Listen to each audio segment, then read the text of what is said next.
السلام علیکم ورحمۃ اللہ وبرکاتہ۔ الحمد للہ وکفیٰ والصلاة والسلام علی سید الانبیاء محمد المصطفیٰ وعلی آلہ وصحبہ الذین قاموا بالصدق والصفاء، اما بعد، فقد قال اللہ تبارک وتعالی فی القرآن المجید والفرقان الحمید: اعوذ باللہ من الشیطان الرجیم، بسم اللہ الرحمن الرحیم، ثم أماته فأقبره۔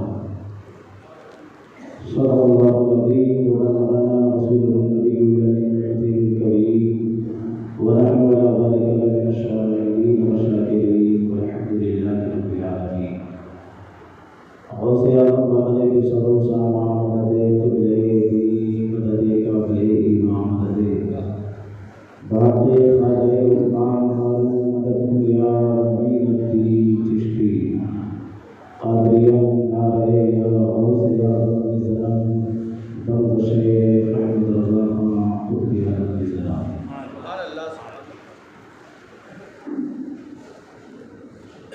اللہ تبارک و تعالیٰ کا شکر احسان ہے کہ ابھی ہمارا نبی کریم صلی اللہ علیہ وسلم کی محبت میں چلتے ہوئے ان کی محفل میں تشریف رکھتے ہیں۔ دانی محفل میں اپنے والد محبوب کی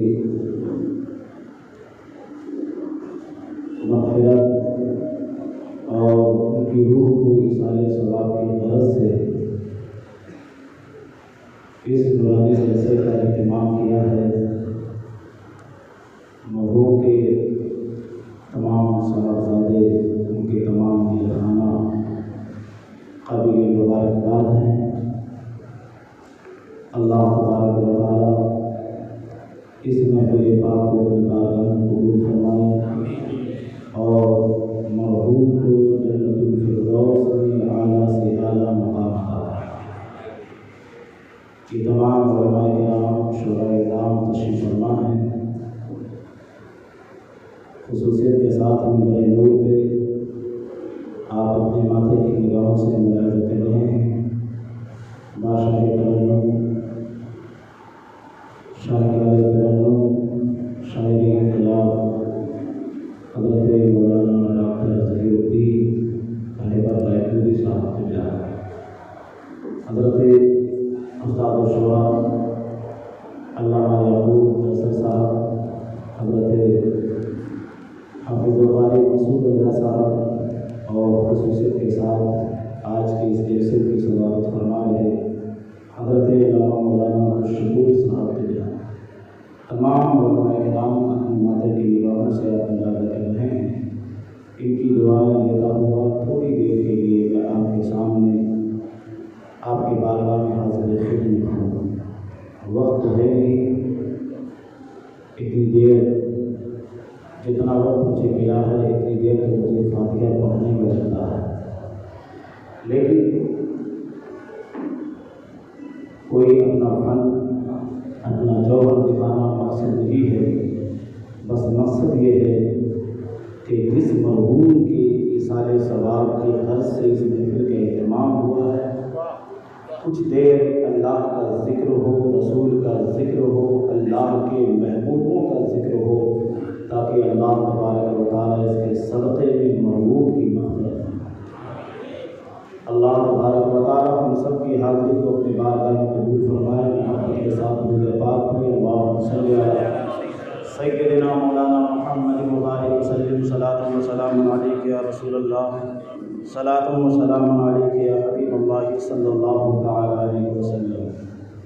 خطبہ مسنونہ کے بعد قرآن مقدس کی جس آیت کریمہ کی میں نے تلاوت کی ہے، اللہ رب العزت ارشاد فرماتا ہے: ثم اماتہ فاقبرہ۔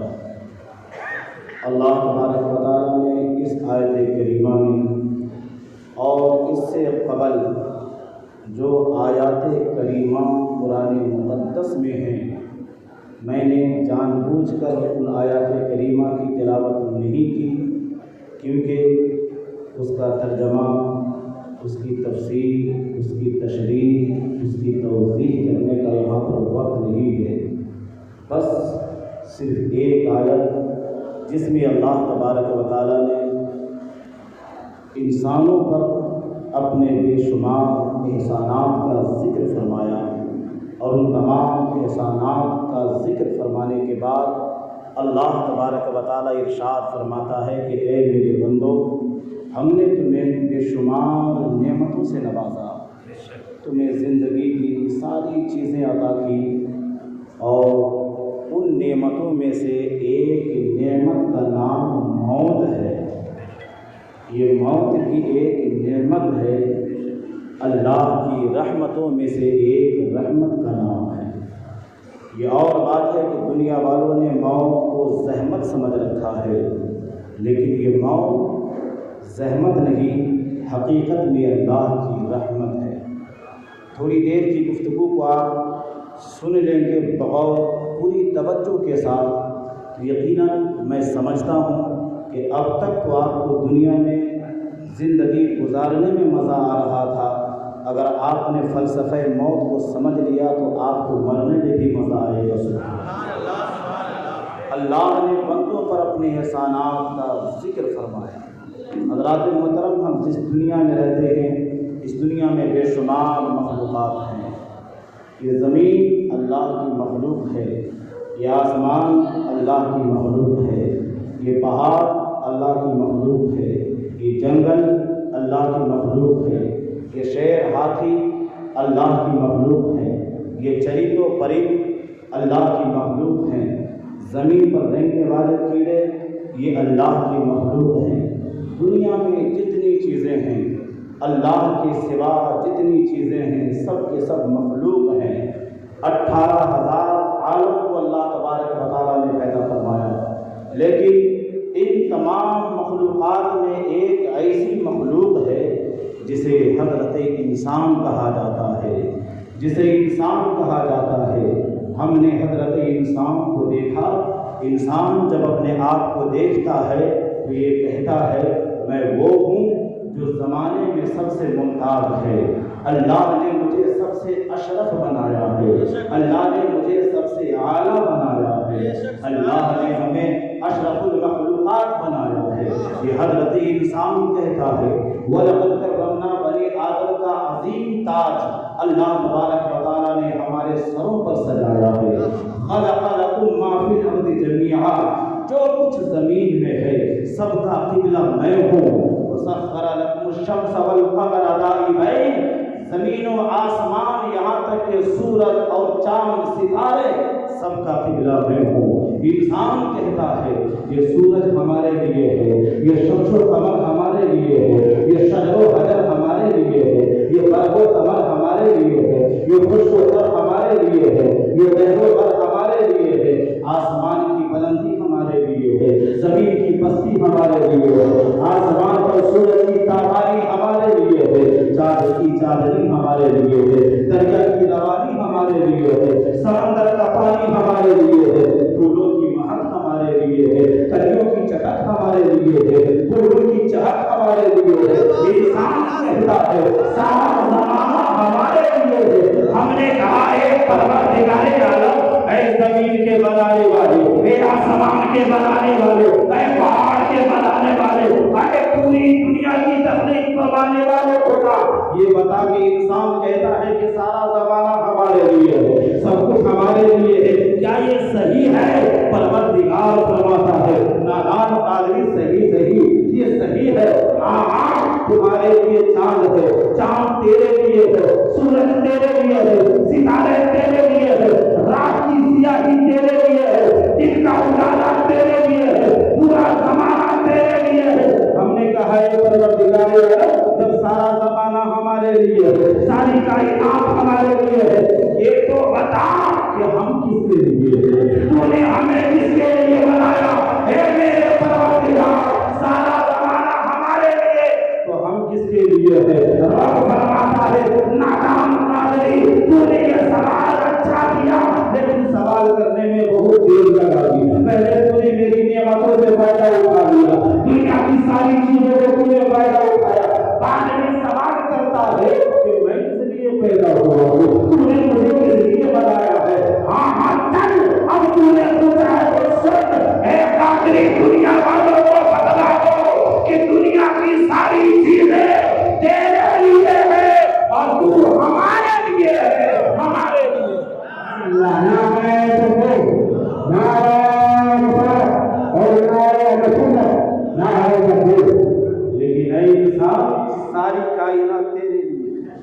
زمانہ تیرے لیے، لیکن تو کتنا بڑا ناشکرا ہے، تو کتنا احسان فراموش ہے۔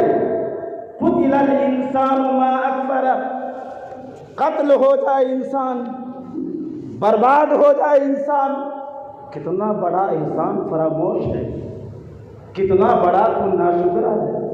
یہ رب کا فرمان کہتا ہے، قرآن کا مضمون کہتا ہے، انسان کتنا بڑا ناشکرا ہے۔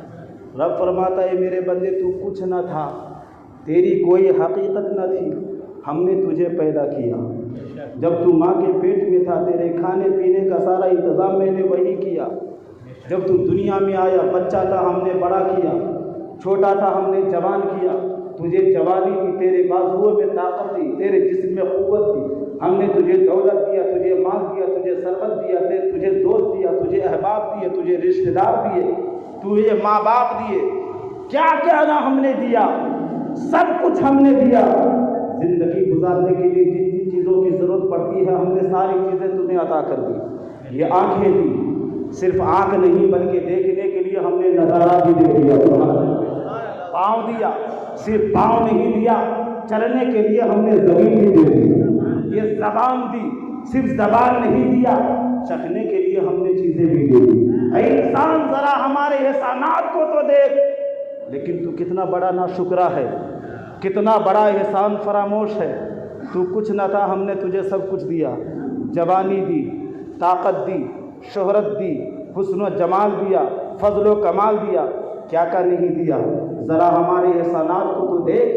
تجھے جوانی دی، تجھے دولت دی، جب تک تیرے جسم میں طاقت رہی، جب تک تیرے پاس دولت رہی، جب تک تیرے پاس ثروت رہی، تیرے دوست احباب تیرے پیچھے پیچھے چلا کرتے تھے، تیرے احباب تیرے ارد گرد گھوما کرتے تھے، تیرے تجھ سے محبت کرنے والے یہ دعویٰ کیا کرتے تھے کہ جب تک ہم زندہ رہیں گے تمہارے ساتھ رہیں گے، ہم تمہارا ساتھ کبھی نہیں چھوڑیں گے۔ لیکن اے انسان، ہم نے تجھ پر اتنے سارے احسانات کیے، لیکن ذرا یاد کر، ذرا یاد کر، ایک دن ایسا آیا کہ جب زندگی کی پگڈنڈیوں پہ چلتے چلتے تیری زندگی کی شام ہونے لگی، تجھ پہ بڑھاپا آنے لگا، تیری جوانی جانے لگی، تیرے جسم کی طاقت کم پڑنے لگی، تیری آنکھوں میں دیکھنے کی صلاحیت کم ہونے لگی، تیرے ہاتھ میں کپکپاہٹ پیدا ہونے لگی، تیرے جسم میں لرزہ پیدا ہونے لگا، تیرا پاؤں کانپنے لگا، دھیرے دھیرے تیری دولت بھی ختم ہونے لگی۔ جیسے ہی تیری دولت ختم ہونے کے قریب آئی، جتنے تیرے رشتے دار تھے، جتنے تیرے یار تھے، جتنے تیرے مددگار تھے، جتنے تیرے غمخوار تھے، سب کے سب تجھ سے دوری اختیار کر لیے، سب کے سب چلے گئے۔ اب تجھ پہ بڑھاپا آ گیا، تو اپنے گھر میں اپنے بستر پہ پڑا ہوا ہے، اپنے بستر پہ پڑا ہوا ہے، چلنے کی طاقت نہیں ہے، بستر پہ پڑا ہوا ہے، نہ کوئی یار پوچھنے کے لیے آ رہا ہے، نہ کوئی غمخوار آ رہا ہے، نہ کوئی مددگار آ رہا ہے۔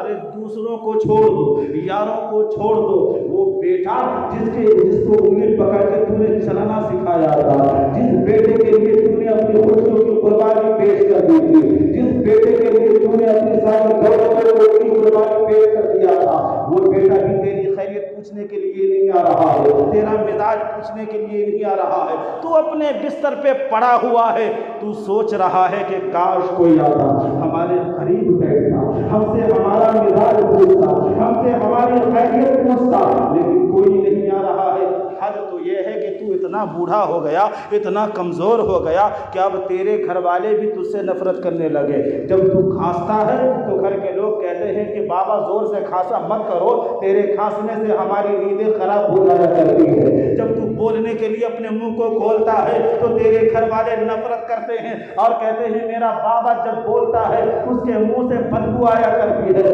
حضرات محترم، گھر کے لوگ بھی اس انتظار میں ہیں کہ کب اس کا انتقال ہو جائے، کب اس سے ہمیں چھٹکارا مل جائے۔ اللہ اکبر، بیٹا اس تیاری میں ہے کہ جیسے ہی باپ کا انتقال ہو جائے گا، اس کا سارا مال، اس کے سارے مال پر ہمارا قبضہ ہو جائے گا۔ بہو بھی اسی انتظار میں ہے، کوئی پوچھنے والا نہیں ہے۔ وہ انسان بستر مرگ پر پڑا لیٹا لیٹا اپنی غربت کو یاد کر رہا ہے کہ کوئی تو ہو تو ہماری مدد کو آئے، لیکن کوئی مدد کے لیے نہیں آ رہا ہے۔ رب نے فرمایا اے اسرائیل، جا میرے بندے کے قریب جا، میرے بندے کی روح کو قبض کر کے اسے میرے پاس اسرائیل ہے، کہتے ہیں پروردگار عالم تیرا جیسا حکم ہے، ہم تیرے حکم کے مطابق تیرے بندے کی روح کو قبض کرنے کے لیے جا رہے ہیں۔ جیسے ہی اسرائیل چلنے کے لیے تیار ہوئے ہیں، رب فرماتا ہے اسرائیل اکیلا جا رہا ہے، تنہا جا رہا ہے۔ ہاں پروردگار اکیلا جا رہا ہو، تنہا جا رہا ہو، رب فرماتا ہے تنہا مت جا، اکیلے مت جا، 500 فرشتوں کی جماعت لے کر کے جا رہا۔ بولیے سبحان اللہ، اور محبت سے بولیے سبحان اللہ۔ رب فرماتا ہے اکیلے مت جا، 500 فرشتوں کی جماعت کو لے کر کے جا۔ حضرت اسرائیل ہے 500 فرشتوں کی جماعت کو لے کر کے چلے ہیں، جیسے ہی چلنے لگے ہیں رب نے پھر روک دیا، رب نے پھر روک دیا۔ اسرائیل جا رہے ہو، ہاں پروردگار جا رہا ہو، تیرے بندے کی روح کو قبض کرنے کے لیے جا رہا ہو، اکیلے تو نہیں جا رہے، نہیں نہیں پروردگار 500 فرشتوں کی جماعت کے ساتھ لے جا رہا ہو، فرشتوں کی بارات کو لے کر کے جا رہا ہو۔ رب فرماتا ہے کہ اسرائیل ایسے مت جا، بلکہ ہر ایک ایک فرشتے کے ہاتھ میں گل و ریحان کی ٹہنیاں پکڑا دو، جنت کے پھول پکڑا دو، جنت کی خوشبوئیں دے دو۔ اسرائیل کہتے ہیں اے پروردگار مر ہی تو رہا ہے، اس کے استقبال کی کیا ضرورت ہے، فرشتوں کی بارات لے کر کے جانے کی کیا ضرورت ہے، جنت کی خوشبو لے کر کے جانے کی کیا ضرورت ہے۔ رب فرماتا ہے اے اسرائیل جب تو جنات میں جائے گا میرا بندہ خوش ہو جائے گا، اس کا دل پکارے گا کہ چلو دنیا نے چھوڑا ہے ہمارے مالک نے نہیں چھوڑا۔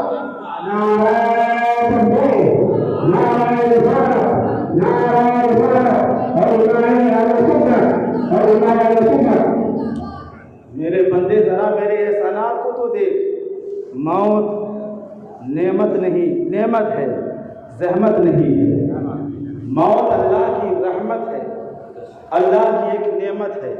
اللہ اکبر، انتقال ہو گیا، غسل دے دیا گیا ہے، کفن میں لپیٹ دیا گیا ہے، جنازہ تیار ہے، حکم ہوتا ہے کہ جتنے نمازی ہیں سب اس سے پیچھے رہیں گے، سبحان اللہ، جتنے عالم ہیں سب اس سے پیچھے رہیں گے، مرنے والا سب سے آگے رہے گا، عالم صاحب پیچھے رہیں گے، حافظ صاحب پیچھے رہیں گے، قاری صاحب پیچھے رہیں گے، شاعر صاحب پیچھے رہیں گے، صوفی صاحب پیچھے رہیں گے، سارا زمانہ پیچھے رہے گا۔ ہم نے کہا ہے پروردگار عالم مانا کہ سارا زمانہ پیچھے رہے گا، لیکن امام کی اپنی الگ ایک شان ہوا کرتی ہے، امام پورے عوام کے سامنے ہوا کرتا ہے، سب سے آگے ہوا کرتا ہے۔ اے پروردگار عالم ہم نے سب کو پیچھے کر دیا ہے اور مرنے والے کو آگے کر دیا ہے، لیکن یہ بتا امام جو سب سے آگے رہا کرتا ہے کیا امام کو آگے کر دیا جائے؟ حکم ہوتا ہے کہ نا یہاں پر امام کو بھی آگے نہیں رکھا جائے گا، مرنے والا آگے ہوگا، امام پیچھے ہوگا۔ ہم نے کہا ہے پروردگار عالم معاملہ کیا ہے؟ ہر جگہ پر ہر مقام پر امام آگے ہوتا ہے اور لوگ پیچھے ہوتے ہیں، یہاں امام پیچھے ہے، مرنے والا آگے کیوں ہے؟ حکم ہوتا ہے، آواز آتی ہے جب تک میرا بندہ زمین کے اوپر رہا ہر وقت امام کے پیچھے پیچھے چلتا رہا، کبھی فجر میں امام کے پیچھے، کبھی ظہر میں امام کے پیچھے، کبھی عصر میں امام کے پیچھے، کبھی مغرب میں امام کے پیچھے، کبھی عشاء میں امام کے پیچھے، کبھی عید میں امام کے پیچھے، کبھی بقرعید میں امام کے پیچھے۔ میرا بندہ جب تک زندہ رہا امام کے پیچھے پیچھے رہا، آج میرا بندہ میرا مہمان بن کر کے آ رہا ہے، اس لیے امام پیچھے ہوگا، میرا بندہ آگے لگے۔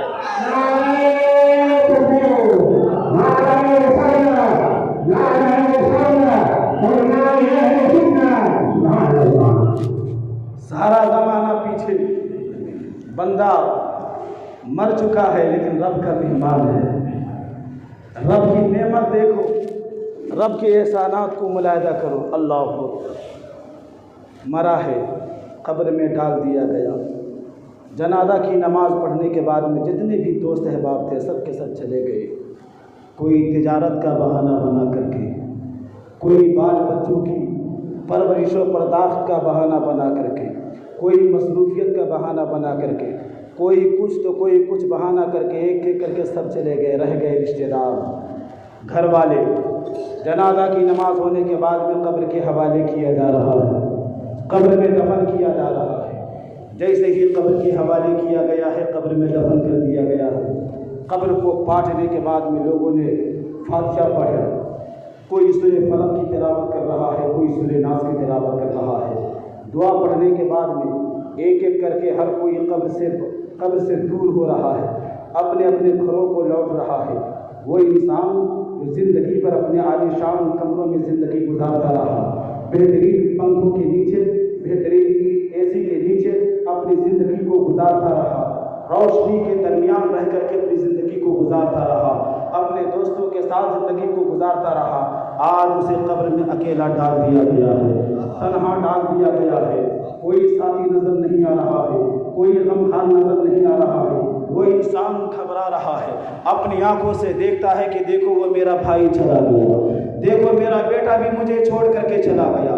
وہ ڈر رہا ہے، کانپ رہا ہے، اس کے بدن میں کپ کپی تاری ہے، نہ جانے ہمارا کیا ہوگا۔ قبر میں اندھیرا ہی اندھیرا ہے، سیاہی ہی سیاہی ہے، ظلمت ہی ظلمت ہے۔ کوئی تو ہو جو ہماری مدد کرنے کے لیے آئے۔ دل گھبرا رہا ہے، بے چینی میں ہے، اضطرابی میں ہے، لیکن کوئی مدد کے لیے قبر میں نہیں آ رہا ہے۔ وہ بندہ گھبرا رہا ہے، اے اللہ کوئی تو ہماری مدد کرے، لیکن نہ بیٹا مدد کے لیے آتا ہے، نہ رشتے دار مدد کے لیے آتا ہے۔ اگر کوئی قبر میں مدد کے لیے آتا ہے تو احمد مرتضیٰ مدد کے لیے آتا ہے۔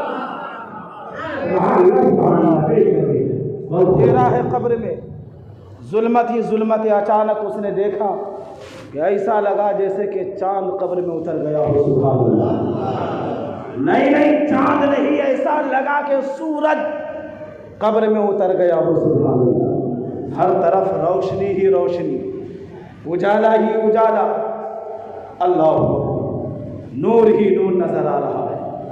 بندہ نے مسکرا کر کے دیکھا تو آمنہ کا لال مسکراتا ہوا نظر آ رہا۔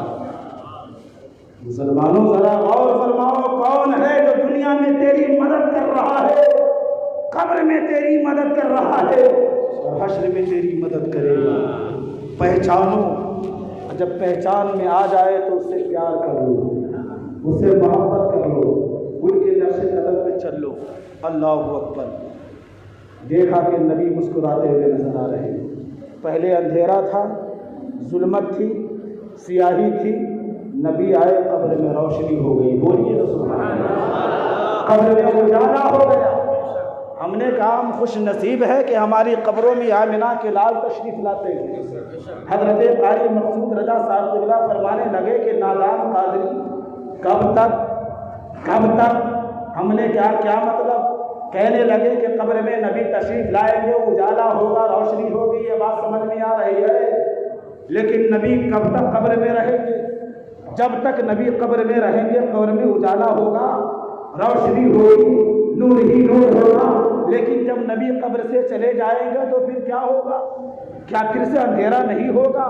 کیا پھر سے سیاہی نہیں ہوگی؟ کیا پھر سے تاریکی نہیں ہوگی؟ ہم نے کہا کہ نہیں، ہم نے حضرت مولانا قیصر یعقوب صاحب قبلہ سے پوچھا کہ حضرت آپ ہی ہمیں بتا دیجئے کہ معاملہ کیا ہے کہ جب نبی قبر میں تشریف لائیں گے تو اجالا ہوگا، لیکن جب نبی قبر سے تشریف لے جائیں گے تو قبر کا کیا حال ہوگا؟ انہوں نے فرمایا کہ نادان قادری مجھے معلوم نہیں ہے، یہ تمہاری دنیا کی روشنی کا مزاج ہے کہ جہاں پہ اندھیرا ہو، جہاں پہ ظلمت ہو، جہاں پہ سیاہی ہو، جہاں پہ تاریکی ہو، وہاں پر اگر چراغ کو جلا دیا جائے وہاں سے تاریکی ختم ہو جاتی ہے، وہاں سے سیاہی ختم ہو جاتی ہے، لیکن جیسے ہی چراغ کو وہاں سے ہٹا دیا جائے پھر سے وہاں پر تاریکی کا دور ہوتا ہے، وہاں پر ظلمت ہی ظلمت ہوا کرتی ہے۔ میں نے کہا کہ حضرت قبر کے بارے میں آپ کا کیا کہنا ہے؟ انہوں نے فرمایا کہ نادان قادری، ارے ہم سے کیا پوچھتے ہو؟ اس سوال کا جواب دینا ہے تو چلو بریلی چلتے ہیں، مطلب بریلی چلتے ہیں،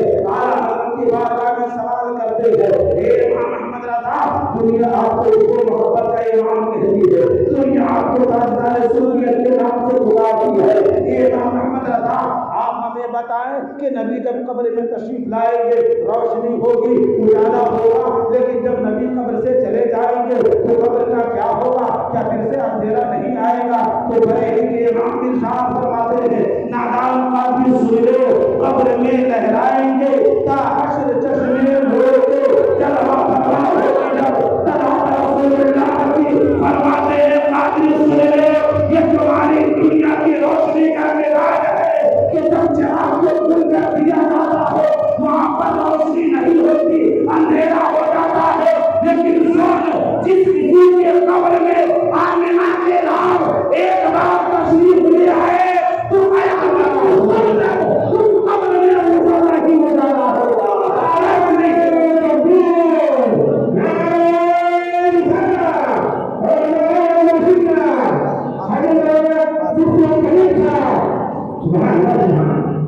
درود پاک پڑھ اللہم صلی علی سیدنا مولانا محمد و بارک وسلم صلاۃ و سلام علیک یا رسول اللہ صلاۃ و سلام علیک یا حبیب اللہ صلی اللہ علیہ وسلم۔ ہو سکتا ہے کہ کچھ اتنگا پیجامہ والوں کو اس بات سے تکلیف ہو، انہیں اعتراض کرنے والے کرتے ہیں کہ نبی ایک ہیں، مرنے والے دنیا میں نہ جانے ایک ہی وقت میں نہ جانے کتنے لوگ ایک ساتھ مرتے ہیں، ایک وقت میں مرتے ہیں، ایک ہی وقت میں دفن کیے جاتے ہیں۔ کوئی ہندوستان میں مر رہا ہے، کوئی پاکستان میں مر رہا ہے، کوئی دنیا کے کسی کونے میں مر رہا ہے۔ مرنے والوں کی تعداد بہت زیادہ ہوتی ہے، ایک ہی وقت میں کئی لوگ مرتے ہیں، ایک ہی وقت میں کئی لوگوں کو دفن کیا جاتا ہے۔ اعتراض کرنے والے اعتراض کرتے ہیں کہ یہ بتا کہ نبی ہر کسی کی قبر میں کیسے جا سکتے ہیں؟ معاذ اللہ، بولیے معاذ اللہ۔ ہمارا عقیدہ ہے کہ ہمارے نبی حاضر و ناظر ہیں، حاضر و ناظر ہیں۔ میرے نبی کو اللہ نے اختیار دیا ہے کہ ایک ہی وقت میں سینکڑوں جگہوں پہ تشریف لے جا سکتے ہیں۔ بولیے نا سبحان اللہ۔ عاشق مصطفیٰ ہے، ذرا مسکرا کے ہاتھوں کو لہرا کے بولے یا رسول اللہ یا حبیب اللہ۔ ہمارا عقیدہ ہے کہ ہمارے نبی ایک ہی وقت میں مختلف جگہوں پہ جا سکتے ہیں۔ یہ تو ہمارا عقیدہ، آپ کو سمجھانے کی ہمیں ضرورت نہیں ہے، دلیل دینے کی ہمیں کوئی ضرورت نہیں ہے۔ لیکن ایک بابا جی اٹھے تھے ہندوستان کی سرزمین سے یہی مسئلہ لے کر کے کہ مسلمانوں کا یہ عقیدہ ہے کہ مسلمانوں کا نبی ایک ہی وقت میں کئی جگہوں پہ جا سکتا ہے۔ اس کے بھیجے میں یہ بات سمجھ میں نہیں آئی۔ بڑے بڑے عالم کے پاس گیا، بڑے بڑے مفتی کے پاس گیا، بڑے بڑے فقیہ کے پاس گیا، سوال کا جواب تو ہر جگہ سے ملا، لیکن جواب اس کے بھیجے میں نہ سمایا، جواب اس کے عقل میں نہ سما سکا۔ وہ پریشان ہندوستان کے مختلف گوشوں پہ جا رہا ہے، مختلف کوڑوں پہ جا رہا ہے، ایک ایک عالم کے پاس جا کر کے اپنا سوال رکھتا ہے، کہیں سے تشفی بخش جواب نہیں ملا۔ ایسا جواب جو اس کے بھیجے میں سما جائے، ایسا جواب نہ ملا۔ کہیں پر بھی جاتا، کوئی بخاری سے دلیل دیتا، کوئی مسلم سے دلیل دیتا، کوئی ابو داؤد سے دلیل دیتا، کوئی نسائی سے دلیل دیتا، کوئی ابن ماجہ سے دلیل دیتا، کوئی کسی کتاب سے تو کوئی کسی کتاب سے۔ لیکن وہ صاحب تھے، ایسے تھے جو ٹیکا لگانے والے تھے، انہیں قرآن کی کیا سمجھ، انہیں حدیث کی کیا سمجھ، اسے کوئی دلیل سمجھ میں نہ آئی۔ چلتا چلتا جب دہلی کی سرزمین پہ پہنچا ہے، دہلی کی سرزمین پر دیکھا کہ ایک اللہ والے ہیں جو کھڑے ہو کر کے اسی بندے کو دیکھ کر کے مسکرا رہے ہیں۔ یہ بابا جی اس کے قریب گئے، کہنے لگے کہ آپ ایک عالم دین معلوم ہوتے ہیں، اللہ کی عبادت کرنے والے معلوم ہوتے ہیں، آپ ہمیں یہ بتائیے، ہمارا ایک سوال ہے، آپ ہمارے سوال کا جواب دے سکتے ہیں؟ جیسے ہی اس اللہ والے نے دیکھا، مسکرا کر کے فرمایا، تو ہمارے پاس سوال لے کر کے آیا ہے، میں تمہارے سوال کو بھی جانتا ہوں، تمہارے جواب کو بھی جانتا ہوں۔ سبحان اللہ، اللہ کے بولیے سبحان اللہ۔ اللہ والے نے فرمایا، میں تمہارے سوال کو بھی جانتا، تمہارے جواب کو بھی جانتا۔ بابا جی کہنے لگے کہ ہمیں بیوقوف مت بنائیے، ہم نے بھی دنیا دیکھی ہے، ہمیں آپ بیوقوف مت سمجھیے، ہمیں پتہ ہے کہ آپ ہمیں بیوقوف بنانے کی کوشش کر رہے ہو۔ اللہ والے نے کہا کہ اللہ والا جو اپنی زبان سے کہتا ہے وہ سچ کہا کرتا ہے، اللہ والا کبھی جھوٹ نہیں بولتا ہے، اللہ پہ ایمان رکھنے والا کبھی جھوٹ نہیں بولتا ہے۔ یہ بابا جی کہنے لگے ٹھیک ہے، اگر آپ ہمارے سوال کو جانتے ہیں بتا دیجئے کہ ہمارا سوال کیا ہے۔ اللہ والے نے کہا کیا تمہارا یہ سوال نہیں کہ مسلمانوں کا نبی ایک ہی وقت میں مختلف جگہوں پہ کیسے جا سکتا ہے؟ اتنا سننا ہوتا ہے، قدموں میں گر جاتا ہے، کہتا ہے کہ حضرات اب کہیں نہیں جانا ہے، ہمارے سوال کا جواب یہیں پہ مل گیا۔ جب آپ ہمارے سوال کو سمجھ سکتے ہیں تو آپ کے پاس ہمارے سوال کا جواب بھی ہوگا، کرپا کیجیے جلدی سے ہمارے سوال کا جواب دے دیجیے۔ اللہ والے نے فرمایا کہ نہیں، ہم تمہارے سوال کا جواب نہیں دیں گے۔ تم جس شہر سے آ رہے ہو، دنیا کے مختلف کونوں کا سفر کرنے کے بعد میں دہلی پہنچے ہو، لیکن جس شہر سے تم آ رہے ہو تمہارے شہر میں ہی تمہارے سوال کا جواب موجود ہے۔ سبحان اللہ۔ اس لیے میں تمہیں نہیں بتاؤں گا، جاؤ اپنے شہر جاؤ، واپس جاؤ، وہاں پر حضرت شاہ امین لکھنوی رحمت اللہ تعالیٰ علیہ ایک املی کے پیڑ کے نیچے بیٹھ کر کے قرآن کی تلاوت کر رہے ہیں، جاؤ ان کی بارگاہ میں جاؤ، تمہارے سوال کا جواب مل جائے گا۔ واپس آیا لکھنؤ کی سرزمین پر، بتائے گئے پتے پر پہنچے ہیں۔ املی کے پیڑ کے نیچے دیکھا تو واقعی ایک اللہ والا قرآن کی تلاوت کر رہا ہے، سبحان اللہ۔ سامنے جا کر کے ادب و احترام کے ساتھ بیٹھ گیا، کہنے لگا اے اللہ والے، ہمارا ایک سوال ہے، پہلے ہمارے سوال کا جواب دیجیے، بعد میں قرآن کی تلاوت کیجیے گا، بعد میں عبادت کیجیے گا، بعد میں نماز پڑھیے گا، بعد میں کلمہ پڑھیے گا، پہلے ہمارے سوال کا جواب دے دیجیے، ہمارا مسئلہ حل کر دیجیے۔ حضرت شاہ امین لکھنوی رحمۃ اللہ تعالی علیہ فرماتے ہیں بتاؤ تیرا سوال کیا ہے؟ کہنے لگا کہ حضرت ہماری سمجھ میں یہ بات نہیں آتی ہے کہ ایک آدمی، ایک بندہ، ایک انسان ایک ہی وقت میں دنیا کے مختلف جگہوں پہ کیسے جا سکتا ہے، یہ بات ہماری سمجھ میں نہیں آتی ہے، یہ بات ہم ماننے کے لیے تیار نہیں ہے، اتنا سننا ہوتا ہے۔ حضرت شاہ امین لکھنوی رحمۃ اللہ تعالی علیہ کو چلا جاتا ہے، آخر شاہ فرماتے ہیں نادان سو تم ہمارے نبی کی طاقت پر اعتراض کر رہے ہو، نبی کی طاقت کو ماننے کے لیے تیار نہیں ہو، کرو اپنی آنکھیں بند کرو۔ اس نے اپنی آنکھیں بند کی ہے، پھر آپ نے فرمایا ہے اپنی آنکھیں کھولو، جیسے کہ اس نے اپنی آنکھیں کھولی ہے تو کیا دیکھا ہے کہ سامنے حضرت شاہ امین لکھنوی قرآن کی تلاوت کر رہے ہیں۔ وہ بابا جی کہنے لگے کہ حضرت ہمارے سوال کا جواب کہاں ہے، ہمارے سوال کا جواب کہاں ہے، پہلے جواب تو دیجیے۔ آپ فرماتے ہیں اور اندھے تھے، ذرا نگاہوں سے اوپر اٹھا کر کے دیکھو۔ جب اس نے اپنی نگاہ کو اٹھا کر کے دیکھا ہے تو کیا دیکھا ہے کہ جو شاہ امین لکھنوی املی کے پیڑ کے نیچے بیٹھ کر کے قرآن کی تلاوت کر رہے ہیں، وہی شاہ امین لکھنوی املی کے پیڑ کے ہر پتے پر بیٹھ کر کے قرآن کی تلاوت کر رہے ہیں۔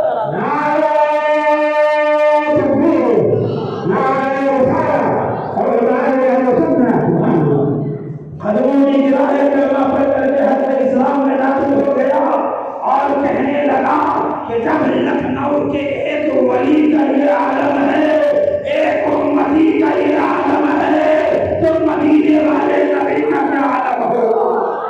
حضرات محترم، اللہ تبارک و تعالیٰ سے دعا ہے کہ پروردگار عالم ہم سب کی مغفرت فرمائے، اور جس مرحوم مغفور کی سارے ثواب کے در سے اس محفل پاک کا اہتمام ہوا، پروردگار عالم انہیں کروٹ کروٹ جنت الفردوس بھی اعلیٰ سے اعلیٰ مقام عطا فرمائے، آمین ثم آمین۔ وآخر دعوانا ان الحمد للہ رب العالمین۔